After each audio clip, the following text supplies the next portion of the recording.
Whoop D. She want a whoop D. Do scoop D. What up? Y'all know I gotta share this in all the groups and probably get kicked out of these groups.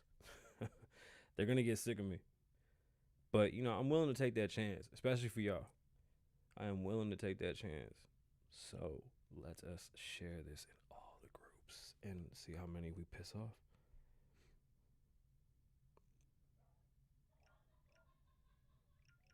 I don't know what that means, but let's go there too. Wherever this is, this one right here. Honestly, pretty much every single group I'm in. Honestly, if I can't post my show, I don't want to be in because what's the point? What's the point? What are we doing in these groups? What are we supposed to accomplish with these groups? We'll keep posting in all the groups till we accomplish our group perspective. I shouldn't have worn this shirt. Hindsight, it's like thin and tight. Pause. Like, just didn't want to wear a hoodie because it's hot in this damn studio. We gonna keep going. Hold on. We got like 4 more. I know some of y'all be blocking my little show from going, but it's okay. We gonna keep on doing it. I'm gonna keep on doing it. Emergency incident. Maybe not in that one. That one only like a good one to put it in. But I think we good.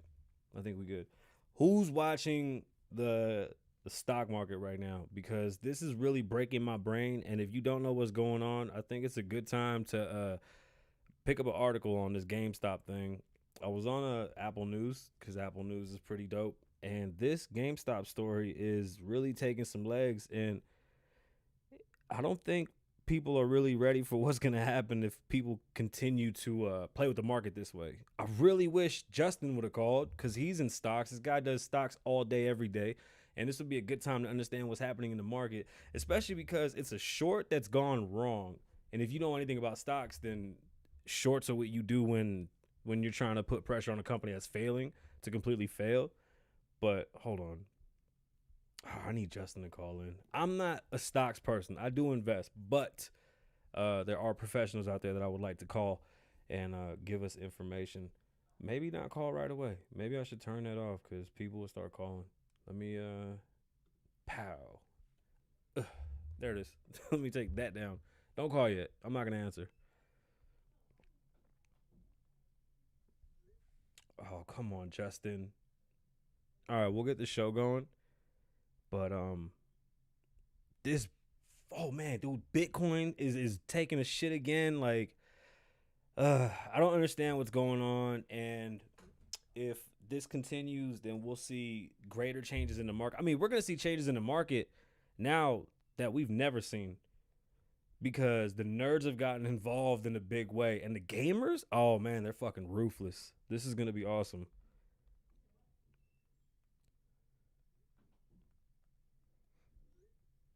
Yo, let me see. Should we just start and then just start reading the articles? Because I got to start recording, but I was going to wait to see if I got Justin on the horn. Or anybody out there that's watching, if you know anything about this, let me get the show started and we could just start taking calls on stocks. Yo, like seriously, bro.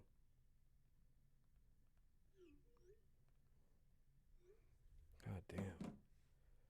It's so irritating to do stocks because the fear is that I give you the wrong information, and the wrong information can cause a lot of headaches and a lot of um, lawsuits. I don't want none of that bullshit. So let's see if we can get somebody else to give you advice, and I'll start the show. Debacle is a good word because it's like it's fancy. Like for real, it's a fancy word. And what we have here is a debacle. Oh, that's right. If you don't know, if you want to listen to the song, you have to tap into the podcast, Apple Podcasts, Spotify, we're everywhere, Amazon.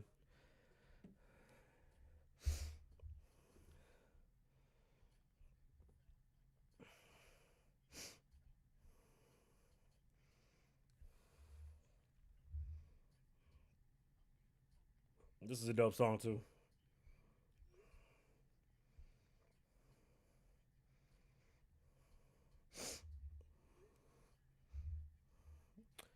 Mo, I'm trying to get Justin on.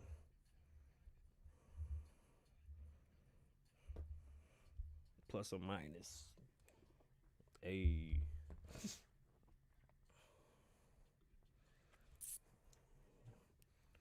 So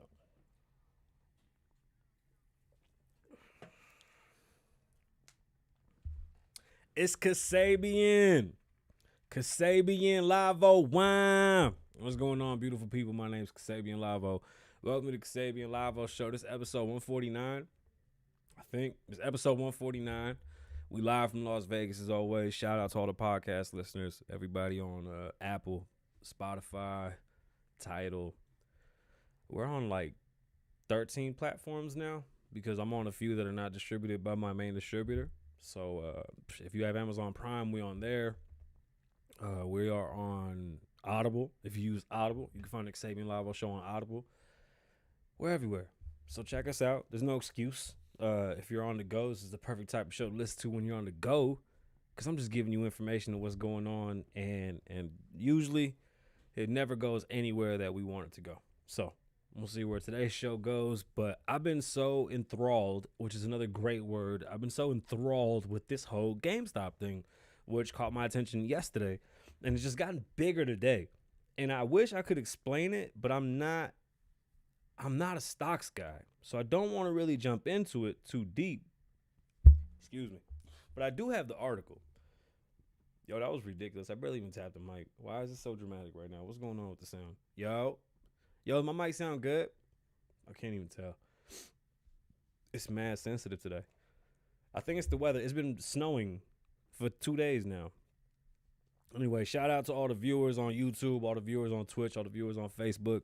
Without y'all, this ain't possible. If you watching, share, like, comment, hit us up. Like, we're available. We want to talk. That's what we're here for. We the show's about dialogue. With no dialogue, there's no show. So let's have a good show today.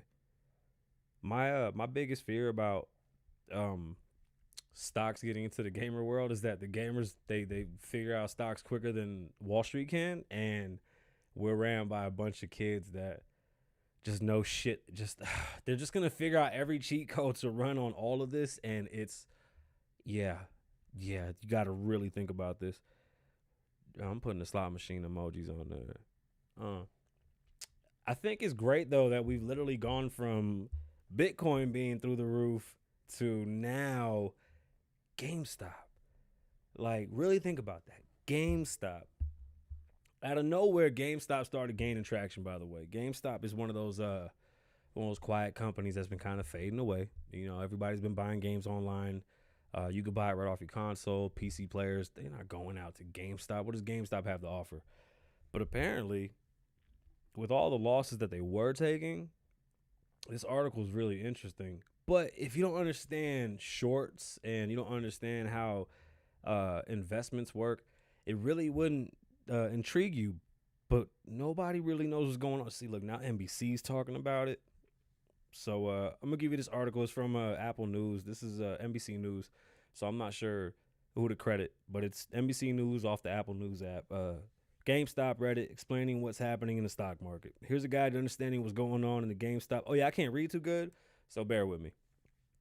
And I'll cut to like the meat of the potatoes and whatnot, but I'll give you all a little intro. GameStop and what the frenzy means for the stock market. Suddenly, Wall Street can't stop talking about GameStop, a video game retailer whose stock price is popping far beyond what most people think it's worth. It went from $4 to $20, and last month it jumped up to $40. And I think what I read earlier is that we were at $300 a share. So just if you bought $100 at the 20 mark, that's 5 shares, and now your 5 shares are worth $300 a pop. That's a lot of money. This company's going crazy, but we don't know why. A lot of companies and a lot of big firms, from what I read earlier, have had shorts on it, and they have shorts on it that are interesting. They've taken out shorts, which is basically they're betting against it. So they're buying up the stock to bet against it, and they've bought more stocks than are available, which confuses me because they're shorting it, so they bought more than what was available. But because it's going up in value, they have to pay the difference. I think I'm explaining that right. Let's just keep reading the article and let me see what else I can find. Because this is really interesting. Like, GameStop is really destroying the world right now. Like, yo, this is so dope. So why is everybody talking about GameStop? The simplest answer is that the stock price has skyrocketed by somewhere around 8,000% over 6 months. I don't know if that's right. The more complex answer is that its stock has become the central game piece of a financial power struggle between a major hedge fund, Melvin Capital, and a group of amateur stock traders who yell on the internet. That is great. Shout out to whoever these guys are that are yelling on the internet. Yelling on the internet is my favorite. Let's all yell on the internet and buy stocks of GameStop. Obviously, GameStop is popping. Let me see. Mike, an investor, the former hedge fund manager, said the internet activity is a result of frustration that everyday investors are often locked out of lucrative opportunities such as initial public stock offerings. Remember, I was telling y'all, 3-4 episodes ago, invest in Clubhouse. They're going to go public. They've just been evaluated at $1 billion. I don't know how they're going to monetize that money. So that's another one to keep an eye on, because if Clubhouse when Clubhouse goes private, everybody should invest in it. It's going to bubble unless it falls beforehand. I have mixed emotions on Clubhouse, and we'll get back to GameStop. If you haven't used Clubhouse, it's not what a lot of people make it out to seem. A lot of you don't need to have podcasts. Excuse me. When I say a lot of you, I mean a lot of amateurs that really don't have nothing to talk about. Like, maybe I have nothing to talk about, so what the fuck do I know? I ain't shit but an amateur myself. So maybe that's not the way to say it. Just some of y'all suck, and nobody wants to hear anything you got to say. It's really not that interesting. Like, I have lost respect for so many men because of Clubhouse. It's probably one of the most embarrassing things that I've ever heard as far as men go. Like, they talking about just the dumb, like, and you know what really bothers me? And I'm gonna be completely frank. Every time I'm in, there always seems to be like tech people in one room, and they're all talking business, how to market, how to this, how to that. Then you go into the hip hop rooms and they're just talking gossip. Like, yeah, they're talking ownership, but nobody's really talking ownership. Like, I haven't seen one room yet where we get like some great feedback or information on how to build something. I don't see any angel investors popping up in those hip hop rooms talking about, hey, who has a business idea that we can grow right here? I've heard of a couple companies literally spawning from conversations in Clubhouse. I think it's a powerful tool. I just don't think it's being used the right way. And honestly, when there's a platform like this, you know, it's like Twitter, Facebook, and things of that nature. People that are popular are going to draw the most people to them, but are they necessarily giving information? No. One, the app has definitely called out a lot of fakes, which has been kind of interesting to watch, that you're in these Clubhouse rooms with executives and other financial people that are very, very involved in a lot of these giant companies, and they can check your shit real fast. So that's been kind of interesting to watch. But I don't appreciate the gossip. I think that's corny as shit. It really feels like the old school telephone game where you would call, or that telephone line with a party line, you would call and they'd be like, say hello. And you go, what up? And they go, say hello. And you go, hello. And then some girl be like, hello. And you be like, yo, where you at? And shorty be like, oh, I'm on the north side, fool. And like, oh yeah, that's a little essay chick. Like, it's just bochin shit. Everybody's on it just talking shit. But when that company goes public, I do suggest you drop some money into it. Maybe not pump a whole bunch, but I mean, buy a couple stocks, or a couple shares, excuse me. Get a couple shares in it and then see how it grows. I'd even put some money into Facebook because things are changing at Facebook, and I'm not really sure what they're going to do. Let's see what else this story has to say. Mike, I'm not even going to try to pronounce your last name. Let me see. Novogratz? Yeah, I don't think I'm pronouncing that right. I'm sorry, Mike. I'm just going to say Mike N. As an investor and a former hedge fund manager, said the internet activity is a result of frustration. I already said that shit. What is GameStop? GameStop is a video game. If y'all don't know what GameStop is, I think my audience knows what GameStop is. For the people that don't know what GameStop is, you should slap yourself. It's everywhere. Like, I'm pretty sure they're everywhere. And every kid in America playing video games. Like, Corona literally made everybody into gamers. It's been great watching that happen. How did this end up in the middle of all of this? Like many companies that are in rough shape, GameStop was the subject of what's called short selling. Here, maybe this can explain what short selling is in a better way than I did. In which professional investors borrow shares of stock to sell and then buy later so they can return it. Which lets them pocket profits and the stock price going down. They're basically betting that the company will fail. I don't like that description, but that's what it is. GameStop was one of the most shorted of all publicly traded companies. Other companies on that list include AMC Theaters, Bed Bath & Beyond, and the most defunct Blockbuster. Remember those names? And then it became the source of a short squeeze. That's what this is. This is a short squeeze. That I know because I've read that like 30 times in all the articles I've read. For the most part, investors follow the buy low, sell high format when it comes to stocks. Short sellers do the opposite. They borrow and sell a stock when it's high and bet that it'll continue to fall. If that doesn't happen and stock prices rise, short sellers are forced to cover their positions by buying more stocks to minimize their losses.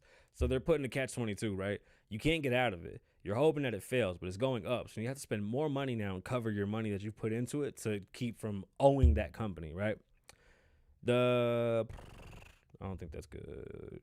Cover positions. SP Partners Financial Data said Wednesday that the analysts found that the short sellers had lost $23.6 billion on GameStop this month.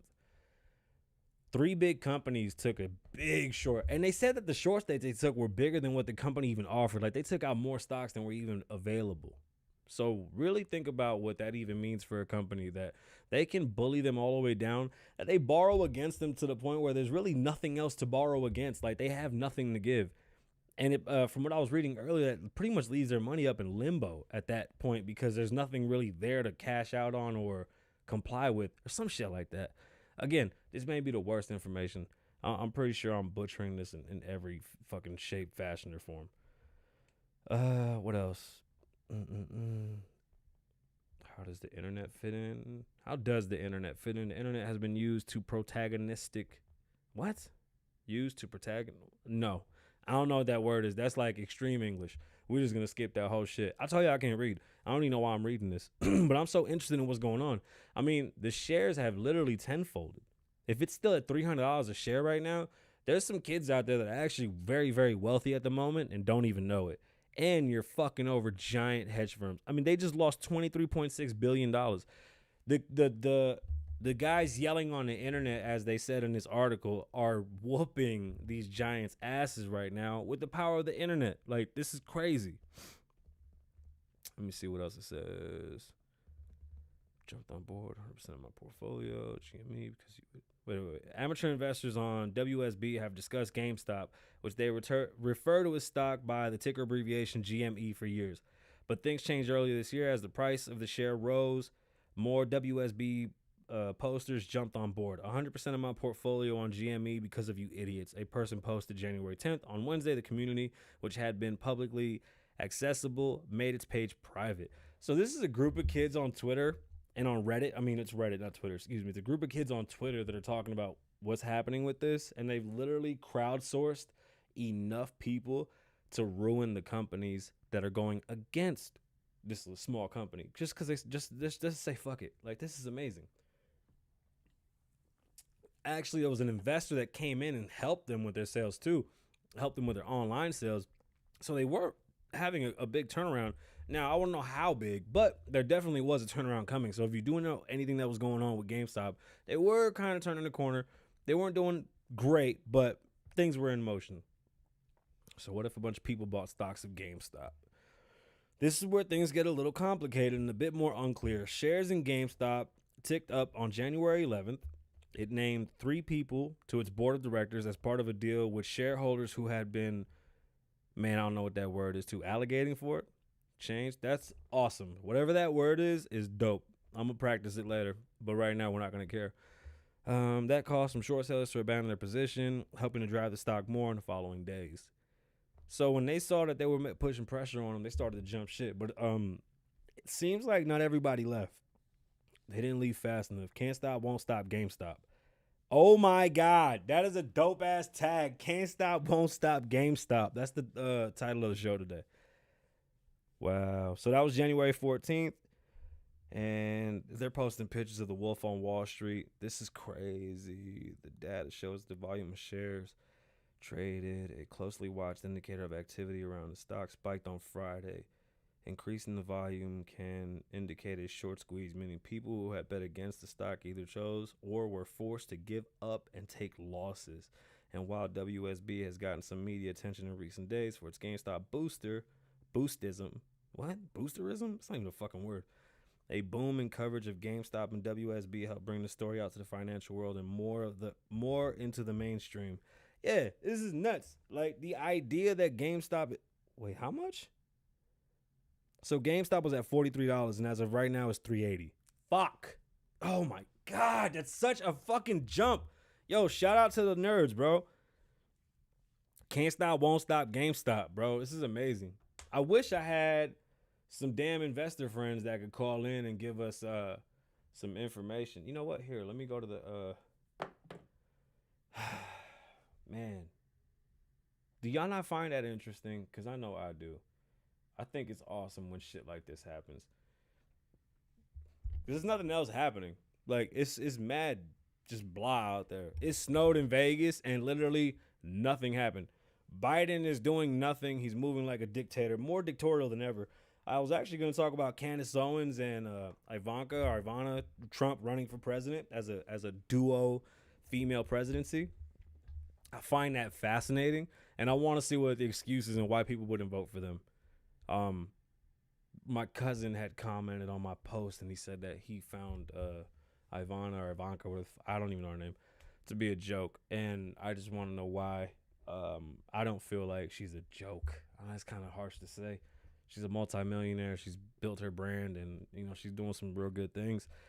And I think it'd be dope to see two girls as president and vice president. That's different. Two women, excuse me. I don't mean to say girls. I got daughters, man. I say girls all day. All right, I'm a girl dad and a boy dad. I'm just a dad. I got kids on both sides of the spectrum, and I think that'd be dope. Like, we just need a Puerto Rican, right? Kamala is Jamaican. We had Barack, who was of mixed race, right?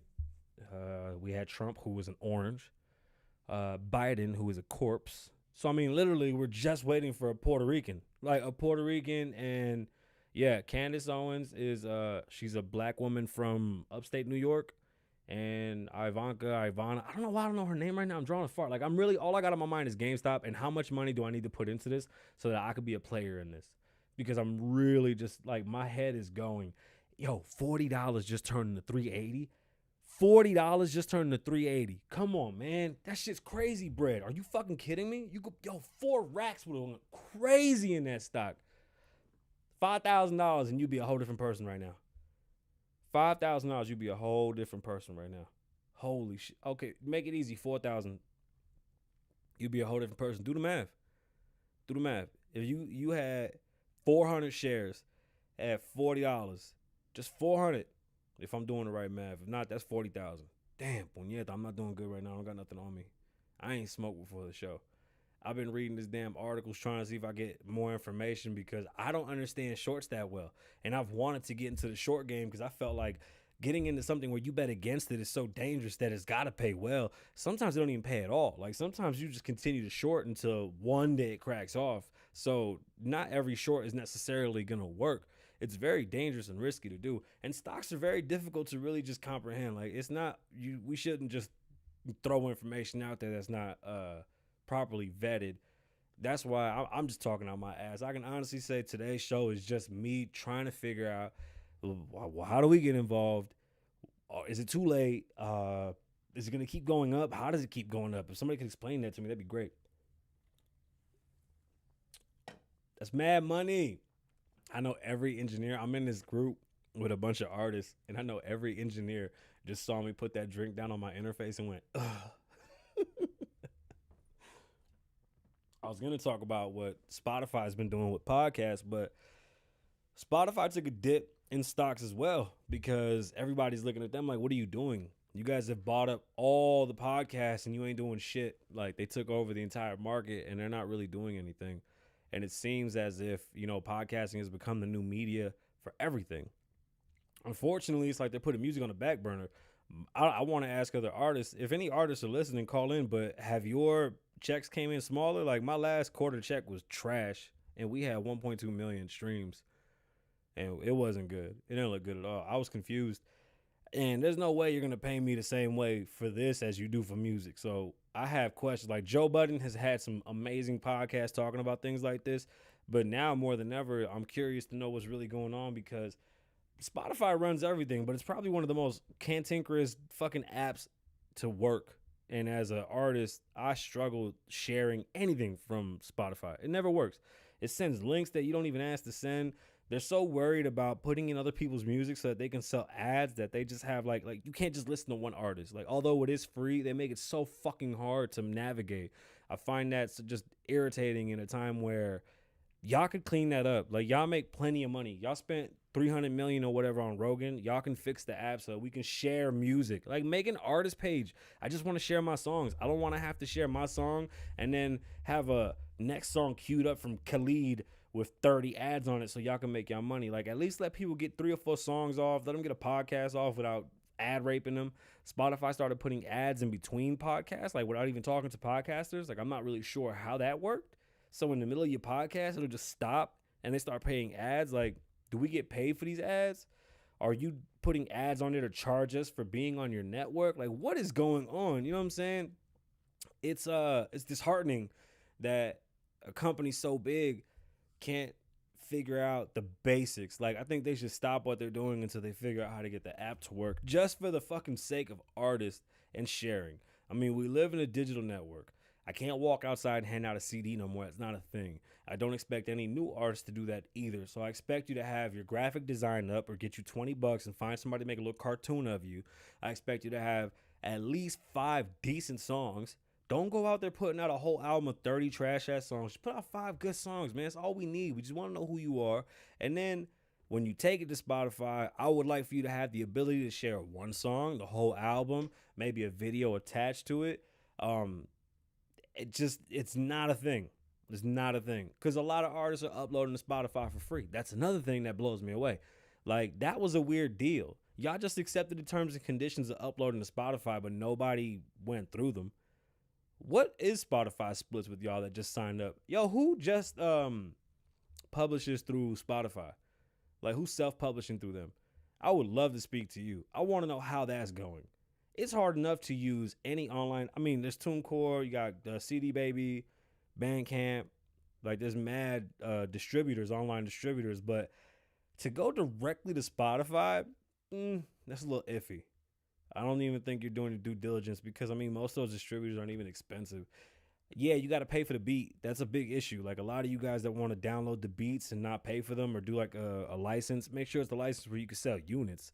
And don't go blowing your load on I'm going to sell 10,000 units. Nah, dog, just stick to like a 500 unit package that they offer for like $20, $25 and then push that song. Be careful with YouTube so YouTube doesn't flag you. You're not going to make any money on it if 3 or 4 people are on it, but share the video, give us a visual. And you know, maybe if the song does well, you can go double back and hit the producer and you know, work out a good deal. Shit, my last album.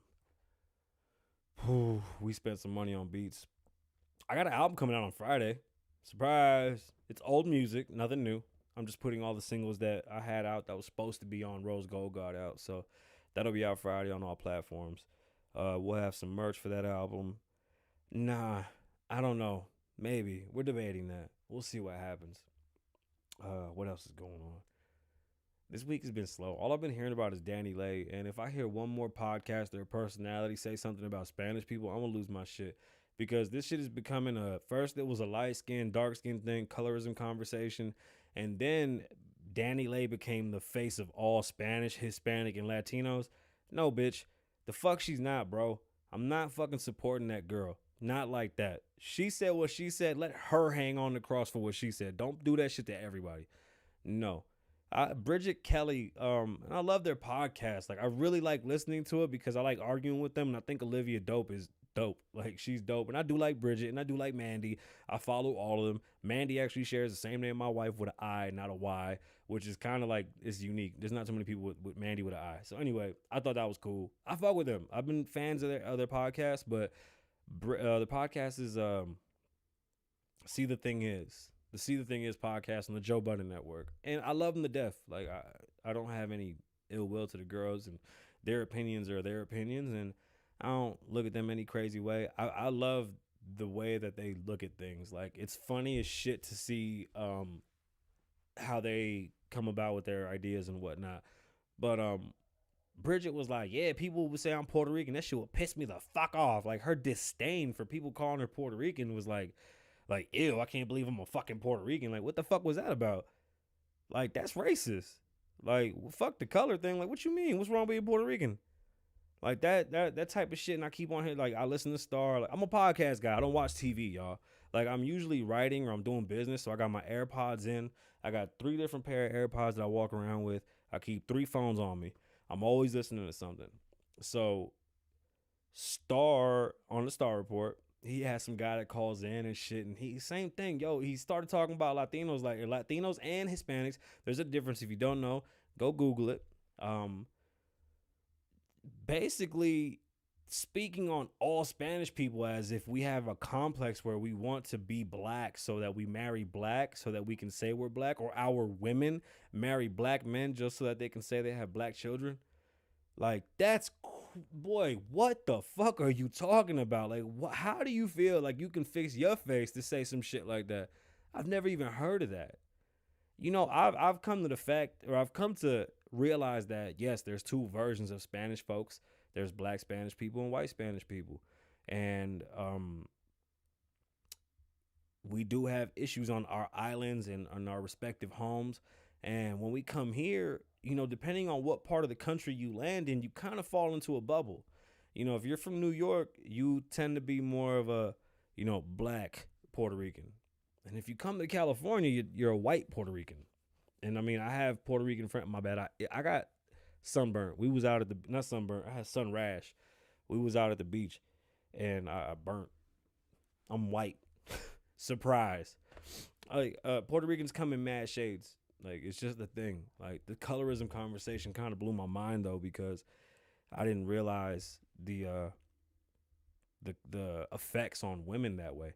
Like, I took it as her, Danny Lay. I'm speaking on Danny Lay right now. I took it as the song was something that she was just proclaiming, like, her dude liked about her. And when it was explained to me that she's saying that that's all she has to give her, that's the reason that she's liked, is because of the color of her skin. I'm like, that's the most cornball shit I've ever heard in my life. And I don't respect that. But I don't respect that all these entertainers and commentators, podcasters, whatever the fuck you are, like, keep that shit, just keep it to yourself. Because that's just racist. Like, you got to stop. You can't have blanketed statements that way. Like, I'll be goddamn if I made a blanketed statement about anybody. Like, one thing about me is I never assume you think the way I think. I'm a very free thinker. I'm open to being wrong, too. You can, if you make valid points with imperial facts and you can change my mind, I have no problem with that. I have no problem admitting I did wrong. I actually appreciate, I tell my kids all the time they can't do something on purpose. And I tell them, you know why I say you can't do it? Because I want you to come back to me and say, see, Dad, I proved you wrong. I love that. I love that. And they know that I do it to push them. I'm not discouraging them saying they can't. I'm just saying I want to see you make me look bad, right?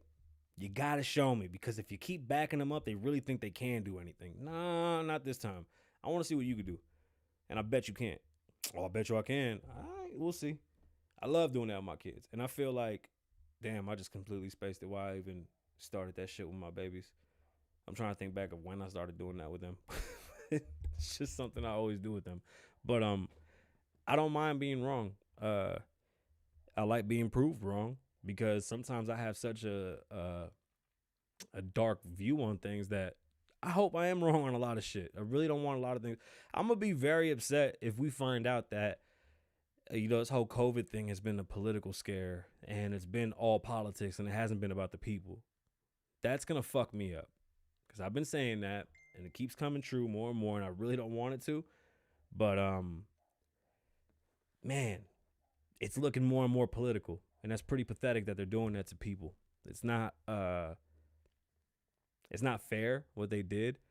It's not conducive to our health, and it doesn't make any sense to continue to call these people leaders if all they're doing is manipulating what's going on to keep power. Biden said he had a plan to fix Corona before he was president, but didn't do anything about it. I'm a firm believer, if you have a plan to fix something and you can implement it, and you're not a leader, right? You're not the president. You should put it into motion if you can help. If I had a solution and I could bring it to the table, I will. The fact that you tell me that if you vote for me, I'll bring it to the table, you're full of shit and you're pandering. All this whole administration is just literally pandering to everybody's feelings. From the $20 bill and on. What does it matter if they put Harriet Tubman on a $20 bill and it doesn't have any value? You've ruined the American legacy of money. And what? Now a disgraced bill is gonna have Harriet Tubman on it? Like, what the fuck? How about that 20 is worth 100 and it's got Harriet Tubman on it? Like, what a time to be alive if that happens, right? It's just wagging shit in your face to keep you happy. That's all the fuck they do. I literally heard somebody say, you know what? Biden's racist, but at least he'll do his job. And y'all was just yelling 2 weeks ago that Trump was racist. Yo, the anthem was racist for the past 3 years. But when Lady Gaga sang it in her weird ass costume, everybody cried and shit. It's not racist no more? What changed? In one day, everything changed? That's so strange. You know, I'm not a Republican. I'm not a Democrat. I'm a conservative. And I'm a free thinker. I'm going to think out of the box. There's nothing that really boxes me in. And I love when people try to say that, oh, I'm a this, I'm a that. And then they assume that they are like me, and they're really not. You're not like me. Like, you have no real views. You know, there's meme artists out there that put up memes and get a lot of attention and think that they are politically driven or that they're intelligent because they post memes about current events. And then when they post their own thing and they write something and they express themselves, you realize that you're talking to an ass clown that all they do is copy paste. And they have really nothing to give to a conversation. They have nothing to give to spark anybody's brain. It's just mush and gray matter, and it's fucking depressing. So don't compare yourself to somebody like me. I don't like that shit. I've had that happen a lot, where I have conversations where you just don't argue with them. Like Trump's has been talking about 45, excuse me, I don't want to get kicked off or whatever. 45 was talking about using the antibodies as some type of therapy to help with corona. And they said he was crazy and they left him out of the room. Today they announced that they're using antibodies as therapy to treat corona. I can't make this shit up. Trump's 45's administration was releasing a million a day or a million a week or whatever the vaccine. Biden's people come in and they say, no, it's only 500,000. We're going to get it to 1 million. That's not true. We literally saw that it was a million. We saw the numbers. So I don't know. I don't even want to talk about them anymore. That shit is, the hypocrisy is embarrassing. The debacle, it's all embarrassing. They brought back Obamacare with that tax. That's illegal. The new president has done nothing presidential. All he's done is sign a bunch of executive orders, and none of them are going to stick. An executive order is probably the most anti-American thing you can do as a president. As a president, you should bring the option to the table and then let the people choose. When you sign an executive order, you take the choice away from the people. And at that moment, you're making a choice for the people, and the courts can fight that. You've signed 30 or 40 executive. You've done nothing as a president. You haven't written any law. You haven't changed anything. You didn't do dick. You signed a bunch of things to make us a greener country. We're the greenest country in the entire world. We got back with the World Health Organization, and then they told us that our tests are wrong, that we're over-testing people to the point where all the false negatives keep popping up. It's all a lie. Are you guys going to listen to them or no? I can't stand idly by while all you hear is that we're signing this, signing that. Well, where's the choice at? Like, you can't just do this shit. We need to have choices. Like, you're a dictator at this point. That's all this. This is a dictatorial regime. It really is. Because signing executive orders to get shit done doesn't get anything done, because it all can and will be knocked down in the courts if it's not constitutional. It has to abide by law. Obamacare never abided by law. You want to know I'm not a Republican? Why I don't fuck with him? When 45 took office and said we're going to repeal Obamacare, he did. He got it. He repealed it. And then he went to the Republicans and said, okay, so what do we got? Y'all had 4 years, 8 years. What do you got? They had nothing. Nothing. They weren't prepared to end it. They like to cause problems to keep you on their teat. That's all it is. Politicians want to politic. They love doing shit that'll keep you locked into them, needing them. I mean, my biggest beef with the whole situation too was like, well, how come nobody said that? Hey, none of the presidential candidates said, hey, the economy's doing well. We're going to keep that going. And we just want to improve on other things. Like, we still have time to improve on jail reform, school. We still have time to improve on a real health plan that will help instead of hinder. We still have time to really put together some comprehensive motions that would change and alter this country for the better. I don't understand having a country full of idiots. The government doesn't make any money. We can't open schools because we have no fucking tax money to pay teachers. Have you heard that one yet? It's fucking great, isn't it? Yo. I don't know. I'm not okay with what's going on. My name's Kasabian Lavoe. Don't live in the past, live in the moment. I said that wrong. My name's Kasabian. Live in the moment, don't live in the past. Be safe, stay dangerous. Lavoe loves